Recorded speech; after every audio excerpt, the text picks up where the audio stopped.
I think इस exam में क्या करना है ये सब बता रहे हैं, क्या नहीं करना है कुछ चीज़ें हैं जो बहुत इंपॉर्टेंट है।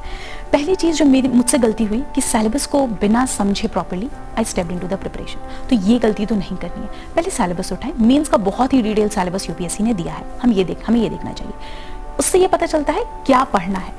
अब आता है सवाल कितना पढ़ना है। जैसे अगर मैं एग्जांपल दूं, पॉलिटी में फंडामेंटल राइट्स एक टॉपिक है, फंडामेंटल राइट्स पे एक बुक भी हो सकती है, आप एक आर्टिकल पे एक बुक लिख सकते हैं, तो हमें कितना रिक्वायरमेंट है उसके लिए प्रीवियस ईयर क्वेश्चंस देखो। तो सिलेबस बताता है क्या पढ़ना है, प्रीवियस ईयर क्वेश्चन बताते हैं कितना पढ़ना है, कितना रिक्वायरमेंट है। ये दो चीजों के बाद तीसरी चीज आते हैं बेसिक्स, एंड बेसिक्स के लिए आई थिंक एनसीईआरटी से बेहतर कुछ नहीं है। अब मैं ये बिल्कुल नहीं कहती कि 6 से 12 की सारी एनसीईआरटी पढ़नी है, कुछ स्पेसिफिक कुछ बेसिक्स हैं जिनको आपको रेफर करना है, बहुत ही limited number of standard books.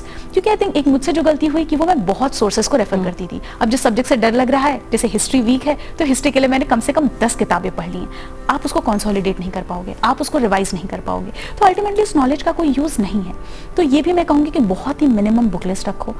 I think पढ़ने से ज्यादा इंपॉर्टेंट एक रिपीटेड रिविजन स्लॉट, कि हर 10 दिन बाद, 10 दिन नहीं तो 20 दिन बाद मैं 1-2 दिन का स्लॉट, कि पिछले 20 दिन में जो पढ़ा उसको मैं रिवाइज करके उस पर एक टेस्ट सॉल्व करके और तब मैं आगे बढ़ूं। तो ये कुछ चीजें हैं जो मुझे लगती हैं रिक्वायर्ड हैं इस फील्ड में।